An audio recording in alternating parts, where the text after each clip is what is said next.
চলে এলাম একটা রেসিপি নিয়ে। তো তোমাদের সাথে দেখাবো। আর এখানে দেখো ছেলে বসে বসে ফোন দেখছে আর বিস্কুট খাচ্ছে। আর এই দেখো বিস্কুটটা দেখাচ্ছে। তো রেসিপিটা বানাচ্ছে ঋতু। আর এই দেখো, তো তখন পান্তা ভাতটা দেখালাম। এখনো মিক্সিতে দিয়ে দিয়েছে, একটু জল দিয়ে দিল হালকা, নাহলে বাটা যাবে না। তো ও একটু একটু করে অল্প অল্প করে বেটে দেখে নিচ্ছিল যে কতটা কি হচ্ছে। তো পুরো মিহি করে বাটতে হবে। তো এদিকে গোপুসোনাকে দেখি না, গোপুসোনা একটা নতুন ড্রেস পরেছে। আর বড় গোপুসোনা মানে ওদের দুজনকেই সেবা দিয়ে দিয়েছে। তো গোপুসোনারা এখন খাচ্ছে। দেখো বড় গোপুসোনাকে কি সুন্দর দেখতে লাগছে, চোখটা করেছে কি সুন্দর। ছোটকেও তাই, ছোটটাকেও কি সুন্দর চোখগুলো করে দিয়েছে, তো দেখতে খুব সুন্দর লাগছে।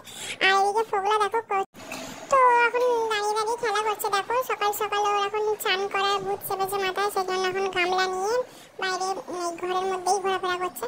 আর এদিকে ঋতু এটা বাটা হয়ে গেছে। তো ও ওদিকে এবার ওটা কড়াই নাড়বে, আর আমি এদিকে যাচ্ছি আমার বরের জন্য ময়দার বড়া করতে। তো একটু আলু কুচিও দিয়ে দিয়েছি এর মধ্যে। তো ময়দার বড়া খেতে ভালো লাগে। আর সকালবেলা রোজ রোজ মুড়ি খেতে পছন্দ করে না, আজকে আবার নিরামিষ একটু চাউ করে দেবো, সেটাও খাবে না, কারণ ঘরের চাউমিন অত পছন্দ করে না। আর বললাম তরকারি করে দেবো, বললো না তরকারিও খাবো না। তো আমি একটু অল্প করে ময়দার বড়া ভেজে নিচ্ছিলাম। এই দেখো আমার ময়দার বড়া ভাজা হয়েই এসছে। আর এই কড়াটা ভাজলেই আমার হয়ে যাবে। তো এই কড়াটা দেখো অনেকগুলো দিয়ে দিয়েছি, প্রচন্ড পরিমাণে গরম লাগছে আর বিরক্তও লাগছে। একে তেলের জন্য তারপর আমার মনে হচ্ছে নিজের গায়ে দিয়েই কত তেল বেরোচ্ছে।